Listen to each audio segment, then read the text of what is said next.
नमस्कार दोस्तों, मैं सोनम जैन और आप सभी देख रहे हैं एस टी सोनम चैनल पर आप सभी का स्वागत है। दोस्तों, आज की कहानी है देवरानी जी बहुरानी नहीं नौकरानी बनने के लिए तैयार हो जाइए। भाग 9। यदि आप सभी को मेरे द्वारा लिखी गई ये कहानी पसंद आए तो चैनल को सब्सक्राइब कर लीजिएगा और पास में जो बेल आइकन का बटन है उसे प्रेस करना बिल्कुल ना भूलें, क्योंकि उसी से मिलेंगी आप सभी को मेरी आने वाली हर कहानी की नोटिफिकेशन। कहानी पसंद आने पर वीडियो को लाइक कर दीजिएगा, क्योंकि आप जानते हैं जब आप करते हैं वीडियो को लाइक तो मुझे मिलती है नई नई कहानियाँ लिखने के लिए प्रेरणा।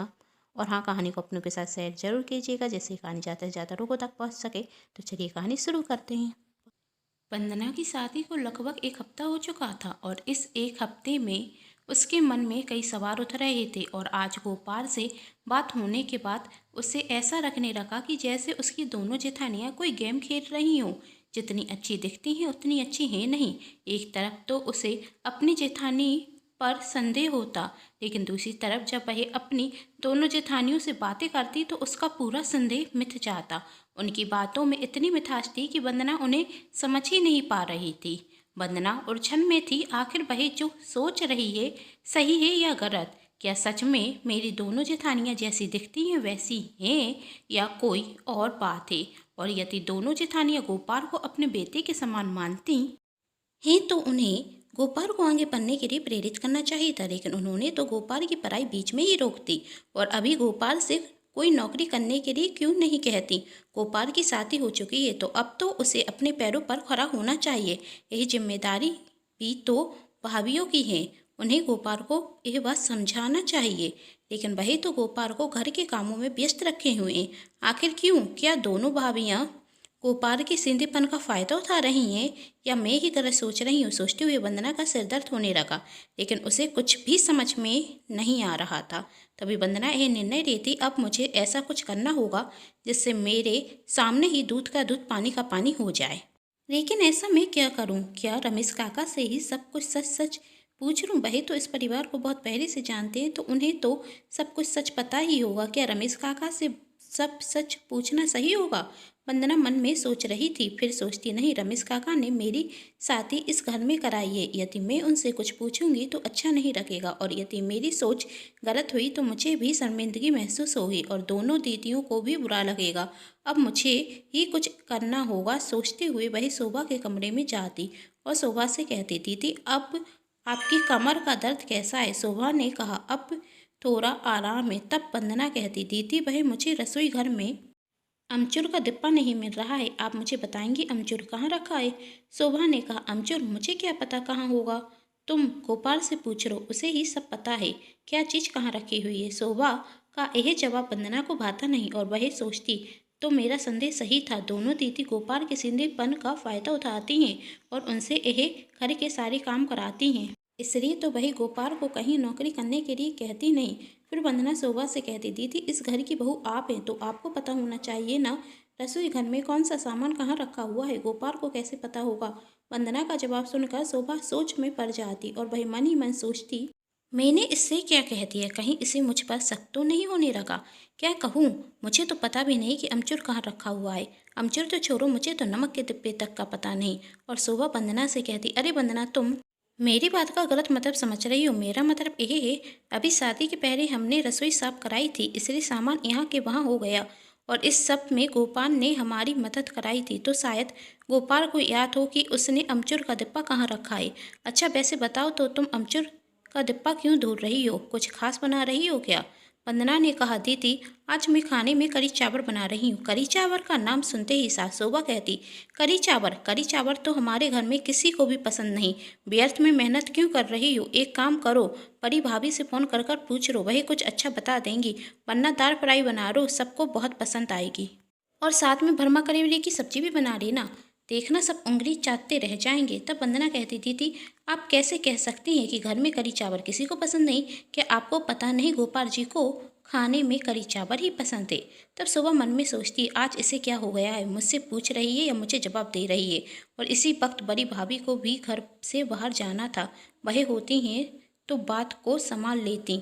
अब मैं क्या कहूँ, कहाँ है बड़ी भाभी, जल्दी आ जाओ, शोभा मन में सोचती। तभी विनीता वहाँ आती और वंदना से कहती, वंदना तुमने सच कहा, मेरे प्यारे देवर गोपाल को करी चावल बहुत पसंद थे और यह बात तो छोटी को भी पता है, लेकिन वही ना तुम्हारे साथ मजाक कर रही है। छोटी को मजाक करने की कुछ ज़्यादा ही आदत है। वही तो बस तुम्हें गोपाल के नाम पर चढ़ाना चाहती है। तुम भी ना कितनी भोली हो, छोटी का मजाक भी नहीं समझ सके। क्यों छोटी, मैं सही कह रही हूँ ना? शोभा ने भी कहा। हाँ भाभी, आप सही कह रही हैं, मैं तो मजाक ही कर रही थी। और मन में सोचती, भाभी आप सही समय पर आ गई, वरना ये वंदना तो आज हमारी असलियत का पता लगा कर ही मानती। तब विनीता वंदना से कहती, वंदना आज ना खाने में करी चावल मैं ही बनाऊंगी अपने प्यारे देवर गोपाल के लिए, अपने हाथों से। तुम नीचे जाओ, मैं अभी 5 मिनट में आती हूँ। ठीक है भाभी, मैं नीचे जाती हूँ, कहकर वंदना नीचे चली जाती और शोभा विनीता से कहती, भाभी आप सही वक्त पर आ गई। वरना तब विनीता गुस्से में शोभा से कहती, तुझ में अकल नहीं है क्या?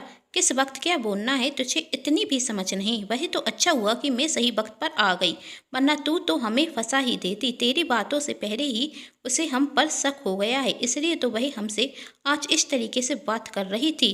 अब आगे से ध्यान रखना, बहुत चतुर चालाक है, इसलिए तो मुझे उससे कहना पड़ा कि करी चावल मैं बनाऊंगी। अब इसके सामने अच्छा बनकर रहने के लिए थोड़ा काम तो करना ही होगा, कहकर वंदना नीचे चली जाती। और वंदना सोच रही थी, क्या सच में छोटी दीदी मजाक कर रही थी या बड़ी दीदी झूठ बोल रही हैं? क्योंकि छोटी दीदी की बातों से बिल्कुल नहीं रख रहा था कि वह मजाक कर रही हैं। वंदना को सोचता हुआ देख विनीता समझ जाती कि वंदना को हम पर शक हो गया है। अब इसको अपनी बातों के जाल में ऐसा फंसाना होगा कि यह मुझ पर कभी शक करने के बारे में सोचे ना। विनीता ने वंदना से कहा, क्या हुआ देवरानी जी, इतनी गहरी सोच में क्यों डूबी हैं? क्या देवर जी के ख्यालों में खोई हुई हैं? संजना ने शर्माते हुए कहा, नहीं दीदी ऐसी कोई बात नहीं। विनीता ने कहा, अच्छा यदि देवर जी के बारे में नहीं सोच रही हैं तो किसके बारे में सोच रही हैं? तब वंदना कहती, दीदी आप भी ना। तब विनीता कहती, देखो तो देवर जी का नाम लेते हुए तुम्हारा चेहरा कितना खिल उठा।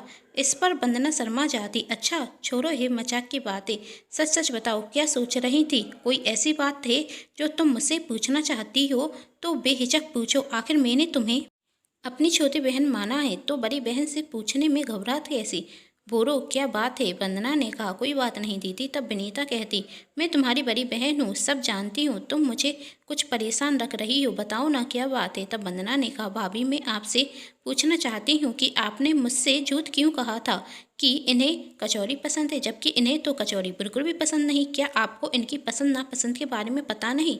विनीता ने हंसते हुए कहा, इतनी सी बात पूछने के लिए तुम इतना घबरा रही हो? अरे पकड़ी, गोपाल मेरा देवर है। जब गोपाल 10 वर्ष का था तब मैं इस घर में आ गई थी, तो मुझे ही गोपाल की पसंद नापसंद के बारे में पता नहीं होगा? बस मैंने तुझे इसलिए नहीं बताया क्योंकि मैंने सोचा कि यह सब बातें तू ही गोपाल से जाने अच्छा होगा और तुम्हारा रिश्ता भी मजबूत होगा। क्यों, तुम्हें क्या रखा मुझे देवर जी की परवाह नहीं और मैं उन्हें अपनी उंगलियों पर नचा रही हूँ? ऐसी उम्मीद तो नहीं की थी वंदना मैंने तुमसे। तब वंदना कहती, नहीं दीदी मैंने ऐसा कभी नहीं सोचा। फिर विनीता कहती है, तुम फिर घबरा गई? अरे मैं तो मजाक कर रही थी, अब मजाक करने की आदत डाल लो। तुम्हारी दोनों जेठानियाँ बहुत मजाकियाँ हैं। तभी वहाँ गोपाल आता और विनीता से कहता, भाभी आप क्यों काम कर रही हैं, मैं कर देता हूँ। तभी वंदना कहती, गोपाल जी अब आपको घर के काम करने की कोई ज़रूरत नहीं। पहले दीदी की मदद करने के लिए घर पर कोई नहीं था, लेकिन अब तो मैं हूँ ना। हम तीनों देवरानी जेठानियाँ मिलकर घर का सभी काम देख लेंगे, आप उसकी चिंता मत कीजिए। अब आपको नौकरी कर लेनी चाहिए तो आप अपने लिए एक अच्छी सी नौकरी ढूंढ लीजिए। क्यों बड़ी दीदी, मैं सही कह रही हूँ ना? वंदना ने विनीता से पूछा। यह सुनकर विनीता मन में सोचती, 2 दिन नहीं हुए इसे आए और इसके पंख अभी से निकल नहीं रखे। अब तो कुछ करना होगा इसके पंख काटने के लिए।